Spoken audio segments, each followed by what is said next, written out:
The queen of Deccan পুনের সারসবাগ একটি অত্যন্ত গুরুত্বপূর্ণ জনপ্রিয় উদ্যান। সারস পাখির নামানুসারে এই উদ্যানটির নামকরণ, যা এখানে প্রচুর পরিমাণে দেখা যায়। তাই আজ সেই উদ্যানের ইতিহাস, স্থাপত্য ও সৌন্দর্য জানতে ও দেখতে চলে এলাম। So, once again, welcome back to our channel, The Family Gather. এই সারসবাগে প্রবেশের 4টি গেট রয়েছে। তার মধ্যে সামনের একটি গেট দেখতে পাচ্ছেন, এটি দিয়ে আমরা প্রবেশ করব না, আমরা এখন এগিয়ে যাচ্ছি। ফুটপাথের উপর দিয়ে এগিয়ে যেতে যেতে বাঁ দিকে দেখা যাচ্ছে সুন্দর ভিউ। প্রায় 25 একর জমির উপর পার্বতী পাহাড়ের পাদদেশে এই বাগানটি অবস্থিত।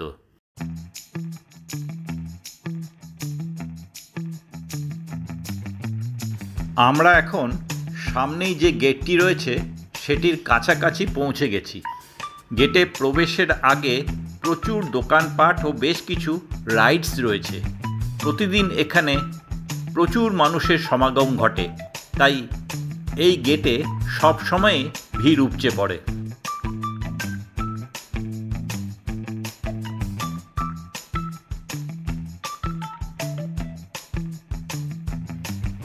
এখন আমরা গেট দিয়ে প্রবেশ করছি। এই পার্কে কোনো প্রবেশ মূল্য লাগে না।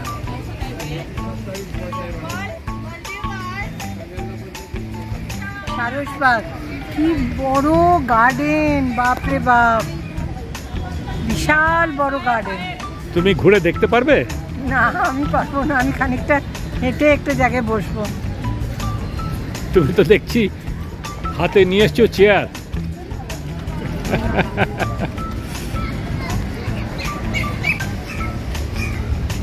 এখানে দুটো পার্ট আছে। এটা হচ্ছে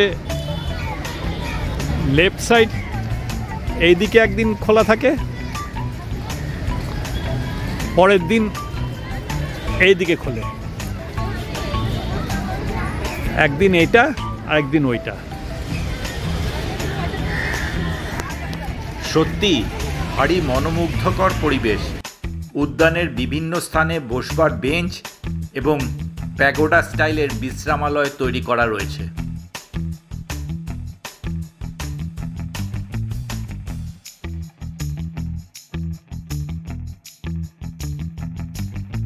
এই বাগানটিতে নানা প্রজাতির উদ্ভিদ দ্বারা সুসজ্জিত। বিভিন্ন ঋতুতে বিভিন্ন প্রজাতির ফুল ফোটে এবং বাগানের সৌন্দর্যকে বহুগুণ বাড়িয়ে তোলে। আমরা মে মাসে আসার দরুন গরমে এখন কোনো ফুল দেখতে পেলাম না।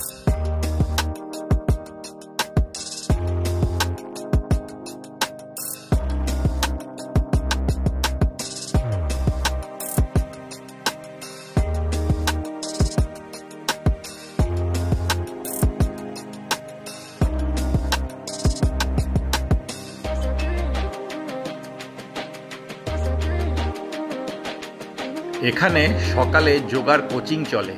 যারা মর্নিং ওয়াকে আসেন তারা এখানে যোগাসন করে থাকেন। বিভিন্ন যোগাসনের নিয়মাবলী সমেত ছবি পরপর দেখতে পাচ্ছি।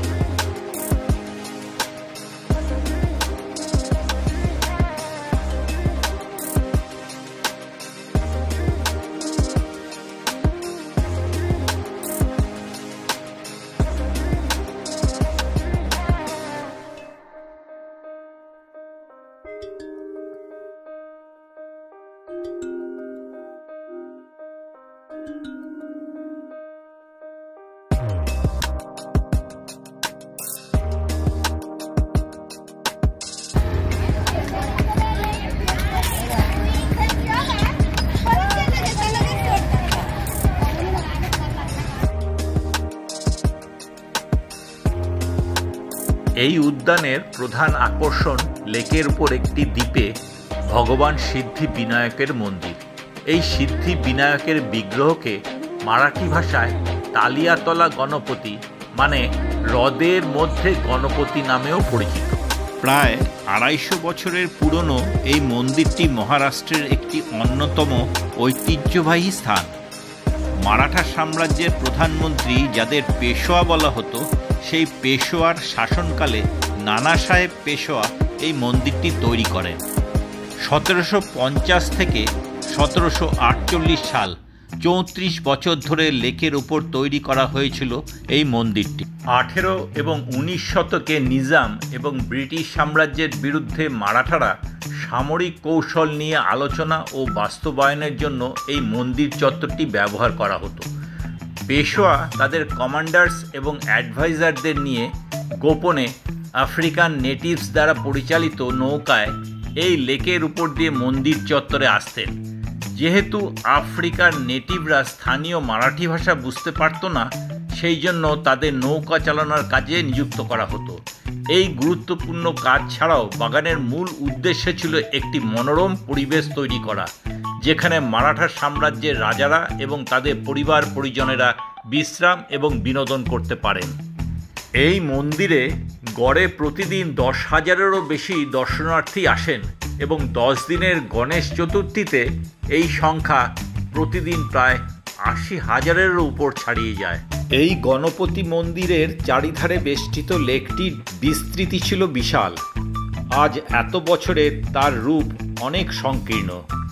এই জলাশয় পদ্ম ফুলে ভরে থাকে, কিন্তু বর্তমানে গ্রীষ্মকাল বলে দেখাতে পারলাম না।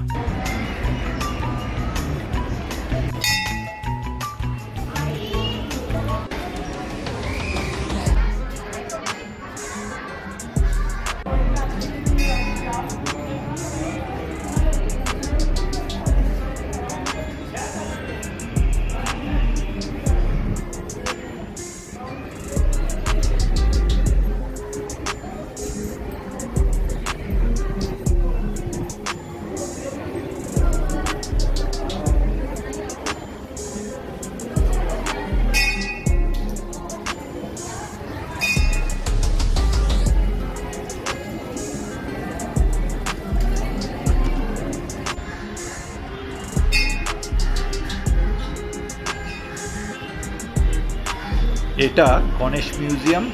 এখানে বহু দুষ্প্রাপ্য ভগবান গণেশের মূর্তি ও পেইন্টিং দ্বারা সুশোভিত।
এই বিশাল বাগানে বিভিন্ন ধরনের সাংস্কৃতিক, ধর্মীয় আচার অনুষ্ঠান এবং সামাজিক অনুষ্ঠান আয়োজিত হয়।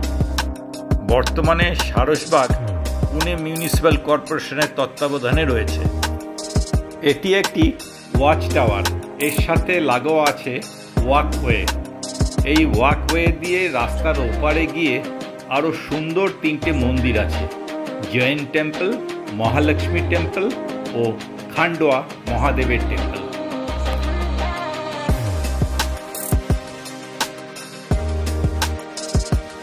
ওয়াচ টাওয়ারের ওপর থেকে কি সুন্দর দৃশ্য, চারিধার সবুজে মোড়া। সামনে দেখা যাচ্ছে সিদ্ধি বিনায়কের মন্দির।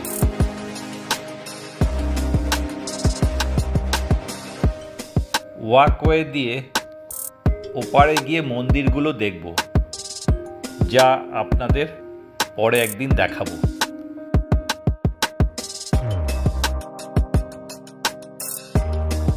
Pune, the cultural capital of Maharashtra, is a blend of culture, heritage and beauty. সত্যি Pune has a lot to offer to the visitors. আজকের ব্লগ এখানে শেষ করছি, আবার দেখা হবে নতুন কোনো জায়গাতে। সঙ্গে থাকুন, দেখতে থাকুন আমাদের চ্যানেল দ্য ফ্যামিলি গ্যাদার।